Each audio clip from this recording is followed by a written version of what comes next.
dès lors qu'ils sont détectés en tant que potentiels décrocheurs, un mécanisme, des actions de rémédiation sont mises en place parce que dans les différentes problématiques, il peut s'avérer que l'enfant rencontre des difficultés depuis la cellule familiale. Si donc les difficultés se trouvent donc au niveau de la famille, la cellule donc a plein pouvoir de rencontrer donc les parents, d'échanger avec eux et donc de planifier aussi le travail de l'enfant. En effet, le constat est fréquent. Certains élèves abandonnent l'école avant même la fin de l'année scolaire. Les raisons de ce décrochage sont diverses.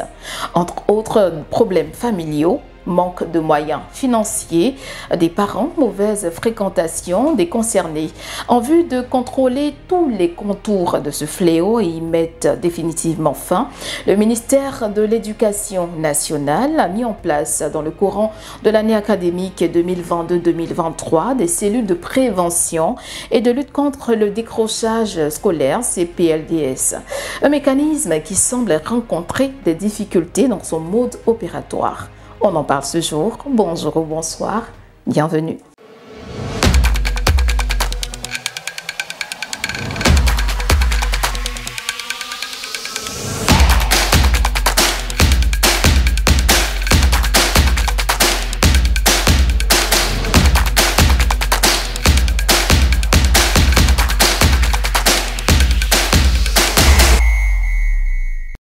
Alors, c'est tout un plaisir d'être avec vous ce jour. Merci de nous témoigner toujours de votre fidélité pour parler de cette question d'orientation et même d'accompagnement des élèves en voie de décrochage. Nous recevons un inspecteur d'orientation, Jessioko Amadou, qui est avec nous. Merci d'être là. Merci. C'est un plaisir. Merci. Alors, Monsieur Jessioko, l'opérationnalisation des CPLDS date, comme on l'a dit, du courant de l'année académique 2022-2023. Et à ce jour, est-ce que les avancées sont assez notables? Merci de nous passer la parole relativement donc à la question des CPLDS, les cellules donc, de prévention et de lutte contre le décrochage scolaire, instaurées dans les établissements depuis l'année scolaire 2022-2023. Par l'arrêté numéro 001 du 10 janvier 2023. Alors, en ce qui concerne le CPLDS, on peut dire que, au regard donc, du bilan fait l'année dernière, nous pensons que le CPLDS, au niveau donc, des résultats, nous donne donc je peux dire que les résultats sont satisfaisants depuis l'année dernière. Nous avons un taux de 87% de réussite en ce qui concerne les élèves appréhendés par les cellules et donc suivis par ces dites cellules qui ont réussi donc à être maintenues dans le système parce que c'est l'objectif même principal donc de ces cellules, faire en sorte que après l'administration des tests LICAM, les potentiels décrocheurs qui sont donc détectés puissent avoir des actions de remédiation de toute une équipe mise en place et présidée par le chef d'établissement pour accompagner ces apprenants-là donc à se maintenir dans le système. D'accord. Vous avez parlé d'un taux de maintien de 87%. Voilà. Ça, c'est depuis 2023. Qu'en est-il en 2024? Là, nous tendons justement à la fin de l'année. Oui. En 2024, il faut dire que les actions sont encore en cours. Il faut attendre nécessairement la fin de l'année scolaire pour pouvoir faire l'évaluation. D'accord. Voilà. L'année dernière, en 2023, je pense que l'échantillon qui a été pris est un échantillon d'environ 45 933 élèves. Donc on peut dire 46 000 élèves. L'échantillon qui a concerné donc les CPLDS. Et sur ces échantillons, j'allais dire, nous avons pu détecter environ 3200 apprenants potentiels décrocheurs. Et sur les 3200, je pense qu'il y a 2800 qui ont pu être maintenus. Ce qui donc a valu le taux de 87% en ce qui concerne les actions menées par les CPLDS dans les établissements. Vous parliez des actions, effectivement, ce sont des activités qui sont menées par vous, inspecteur d'orientation. Comment vous arrivez dans la pratique à détecter ces potentiels décrocheurs? Dans la pratique, il y a les tests psychotechniques dont nous disposons dans les établissements où se trouvent donc installées ces cellules-là. Sur 3365 établissements secondaires publics et privés reconnus sur le territoire national, il faut dire qu'il y a 341 cellules qui ont pu être installées. D'accord. Ce qui donne un taux environ de 10%. 10% de représentation au niveau des cellules. Pour détecter ces élèves, nous procédons par l'administration des tests LICAM. À travers donc les tests LICAM, lorsque le dépouillement est fait, nous arrivons donc à, selon les scores qui sont présentés par les apprenants, nous arrivons donc à détecter les potentiels décrocheurs. Quand l'enfant ou l'apprenant réalise un score en deçà de 10, celui-là, il n'a pas de souci. Les scores compris entre 10 et 18 présentent des scores modérés. Il faut commencer déjà donc à regarder ces élèves-là.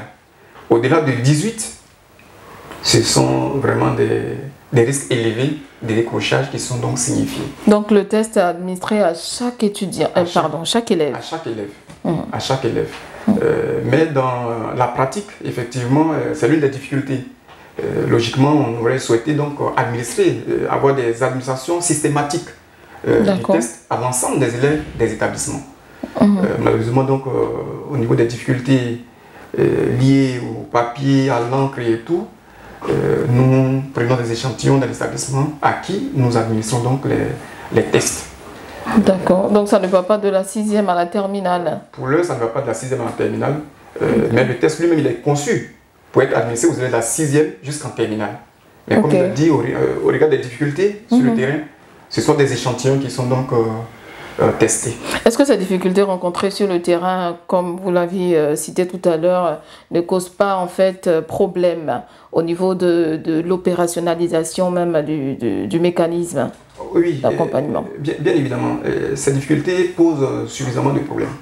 Mais aujourd'hui, avec la digitalisation, je pense que notre structure, notre organisation syndicale est en train de réfléchir pour aider donc, pour apporter son appui à la direction qui fait déjà quelques efforts à ce niveau, permettant donc aux inspecteurs d'orientation d'être dotés en outils informatiques et donc de travailler de sorte à produire les résultats de façon très rapide.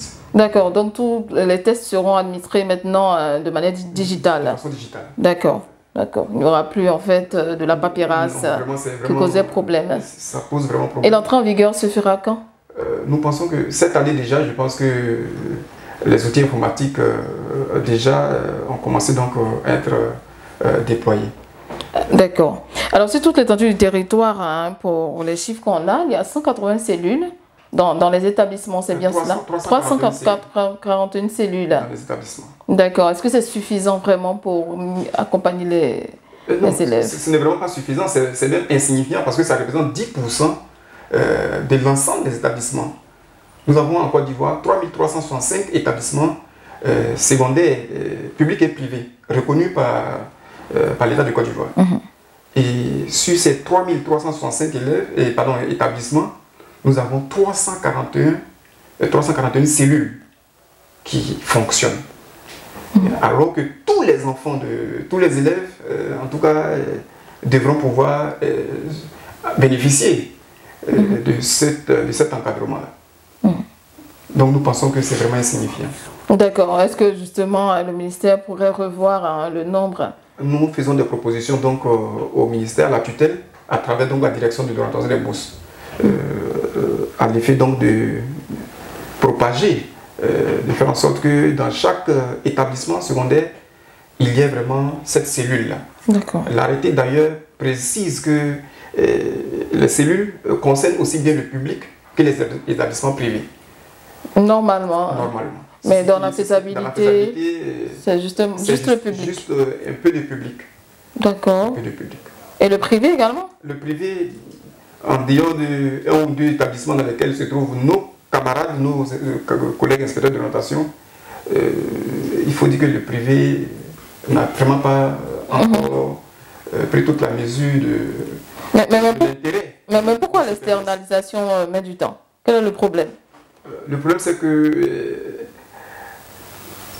pour l'heure, les inspecteurs d'orientation ne sont pas déployés dans les privés. Ils sont dans les établissements publics. Alors que l'arrêté précise que l'inspecteur d'orientation est le secrétaire de la cellule. C'est lui qui coordonne donc toutes les activités, toutes les actions dans cette cellule-là.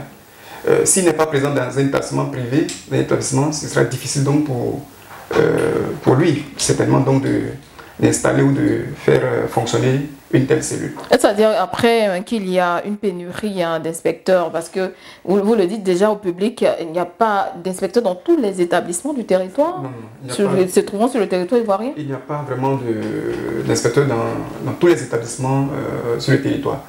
Actuellement, par rapport au ratio que nous avons un inspecteur d'orientation pour 3200 apprenants. Ah bon? Ce qui plombe véritablement donc, nos efforts. D'accord. Nous demandons donc que des recrutements soient faits, j'allais dire en concours direct déjà, et puis pourquoi pas avec ce que nous avons pu observer depuis ces dernières années, des recrutements professionnels. D'accord, on revient sur le mécanisme en parlant de l'accompagnement des enfants pour leur empêcher le décrochage. Vous avez dit, lorsque vous détectez les enfants, comment se fait précisément l'accompagnement?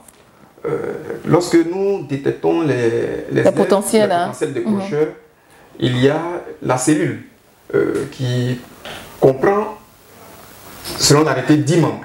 Ok, oui. Le chef d'établissement, l'agent de sécurité de l'établissement, le médecin, l'infirmier, l'éducateur spécialisé, l'inspecteur d'éducation, en tout cas, toute l'équipe des enseignants également font partie donc de ces cellules-là.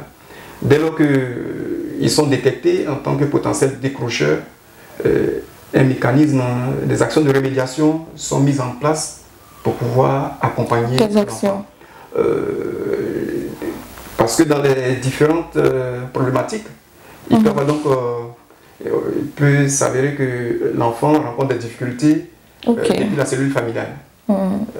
Si donc les difficultés se trouvent donc au niveau de la famille, la cellule donc a plein pouvoir de rencontrer donc les parents, d'échanger avec eux et donc de planifier aussi le travail de l'enfant. Parce que l'un des gros problèmes de nos apprenants, c'est au niveau de l'organisation du travail scolaire. Ils n'arrivent pas, en dehors de l'emploi du temps qui est donné en classe, à eux-mêmes s'organiser.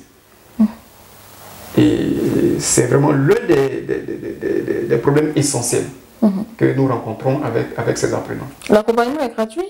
L'accompagnement est gratuit. L'accompagnement est gratuit. Donc les parents n'ont rien à débourser lorsque leur enfant... Les parents n'ont rien à débourser. Je pense que le ministère lui-même trouve donc les poches pour pouvoir accompagner donc la cellule dans ces différentes actions. Vous le disiez, la cellule se comporte très bien depuis 2023 avec 87% en termes de maintien.